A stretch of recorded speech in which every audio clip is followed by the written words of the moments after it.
She left and tried to get her money back. I'm surprised they didn't give her money back. Well, they apologized. No, they offered. They did. I think they offered her tickets to another show. Yeah. And the bottom line is they apologized. They shouldn't have done that at the Laugh Factory. They should have said, "Look, we're sorry you didn't have a good time, but this is what happens. Is what we do. This is what happens in a comedy club." It's funny how nobody's ever complained after a band is on stage and somebody starts screaming, like, you know, you'll catch someone in the audience doing something fucked up, and they'll stop shows. Paul Stanley from Kiss did it because some asshole, Axl Rose, has done it. And these guys that will scream at some dickhead in the audience, and the artist is right to do it. People don't leave and go, I want my money back. They weren't singing at that moment. They're like, what a cool moment that was. But, I hate the way people think that they should have input into stand-up. You shouldn't. Sit, enjoy the show, or don't enjoy it. And if you don't, fucking leave. Okay, I don't even know what this dumb woman's name is, by the way. Of course, she's just some fucking fat blogger, I'm sure. But this is, go to the top, Sam. It's just about, she's at the comedy club, whatever, and she talks about, so she says Tosh starts making, some very generalizing, declarative statements about rape jokes always being funny. How can a rape joke not be funny? Rape is hilarious, etc. And she says, I don't know why he was so repetitive about it, but I felt provoked because I, for one, don't find them funny and never have. So I didn't appreciate Daniel Tosh, and then she writes, or anyone, telling me I should find them funny. So I yelled out, actually, rape jokes are never funny. See, here's what this fucking bitch does. She sets it up so her rude interruption of an artist's performance is acceptable. Here's what happened, dummy. You went to a show, you didn't like what was said, so instead of quietly leaving, I don't provoked. Who gives a fuck? Provoked. You rudely. Here's what she should have said. I was watching a show. I didn't like what I heard, so I rudely interrupted the guy doing a fucking show. That is fucking up everyone's experience, by the way. An artist was on stage performing. I didn't like what he said, so instead of being a big girl and going home, I had to seek attention for myself and make it about myself by yelling out. So I yelled out, actually, rape jokes are never funny. Which is, first of all, a lie. Carlin did a brilliant joke on this years ago, a point about what jokes are, where you put the emphasis. So I hate this woman's guts immediately. And then she says, I did it because even though being, and then she puts in quotes, disruptive is against my nature, I felt that sitting there... I doubt that, by the way. I felt that sitting there and saying nothing or leaving quietly would have been against my values as a person and as a woman.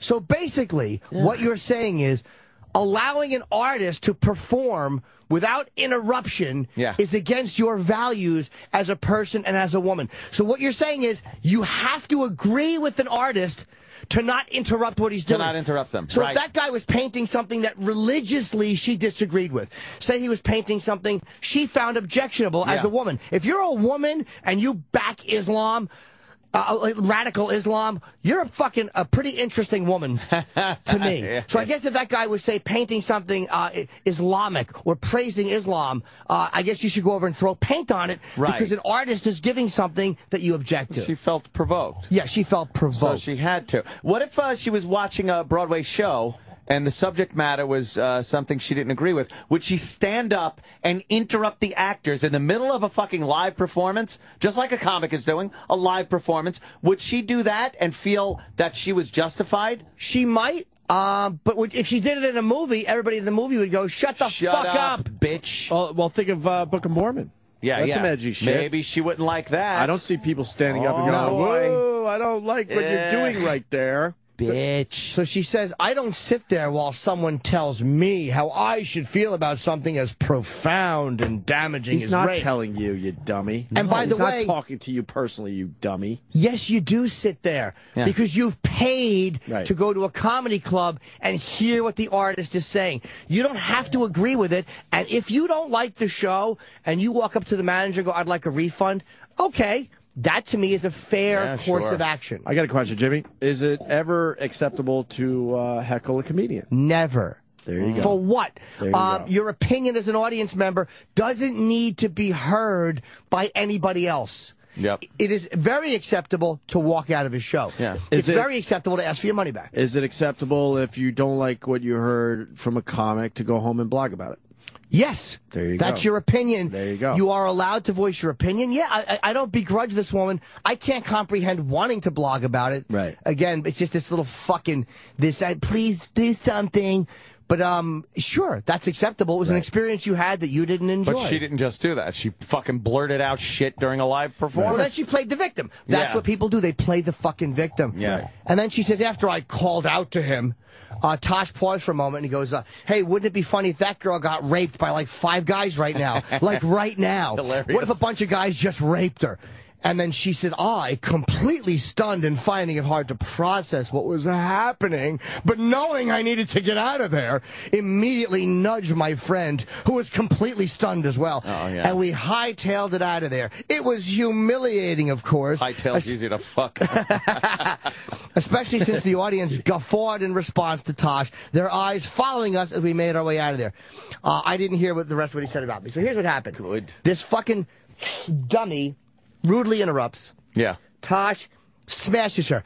Because no reasonable person, baby, thinks that Tosh is saying she should be raped in a comedy club. No rational person believes, in the context of a comedy stage, when the audience is laughing, that he is saying, I really want her to be raped, all kidding aside. Yeah. If you think that, you're a fucking dummy. And if it wasn't the rape joke, it'd be something else. Yeah. And then in the lobby, she spoke with the girl, blah, blah, blah. And at the end, she writes, I should probably add that having to basically flee while Tosh was enthusing about how hilarious it would be if I was gang raped in that small, claustrophobic room was pretty viscerally terrifying and threatening all the same. Not really a small room. Been there.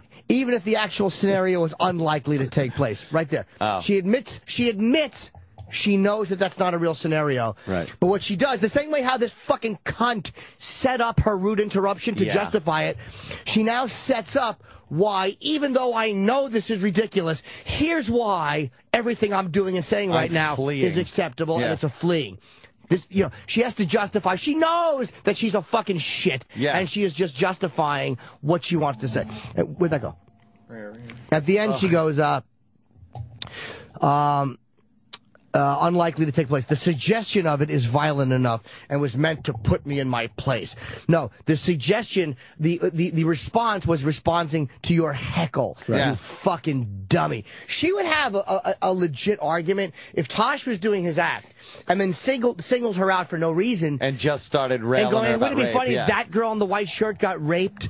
Like, because that's taking a private person and publicly saying something really harsh for no reason. Like, and even then, as a comedy club, I would side with him. Yeah, but I would understand her being annoyed. That would be rougher. I would be a rougher one to explain. Not that this is rough, by the way. And at the end, she goes, please reblog and spread the word. Oh, really? Why do you need the word? If it's so offensive, right? Why do you want that spread out there?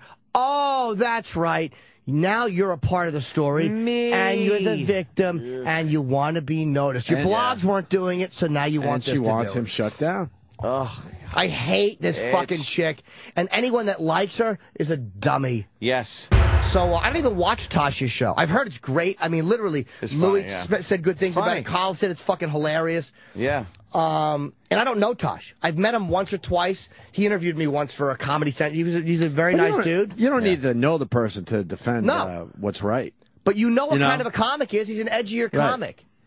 This drives me fucking crazy. But I'm not shitting on him for apologizing because I really do get it.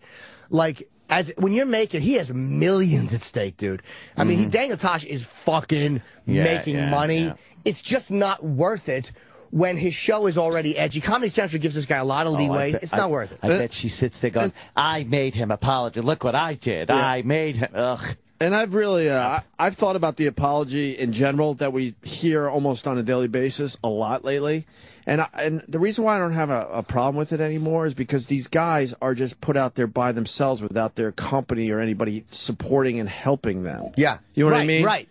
So now I understand it completely that these guys, and we've been there, We've been there. You know, XM at the time hired us to do an edgy show, and then we went too edgy, I guess, one day, even though any day someone could take a sound clip and try to make something of it. Yeah. And then you expect your bosses and your company to back you because they understand exactly what you're about, and they should understand that all we're trying to do is entertain or make the audience laugh. And there you realize, holy fuck, we're out there with a fucking, we're on a raft with no fucking paddle in the middle of an ocean. Alone. And you got to do what you got to do, unfortunately. And that's why you see these apologies, these fake fucking apologies, because no one backs you. No one backs you. No one's there for you when it matters and counts.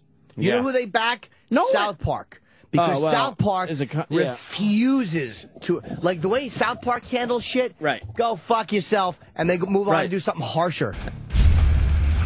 Well, this guy's despicable.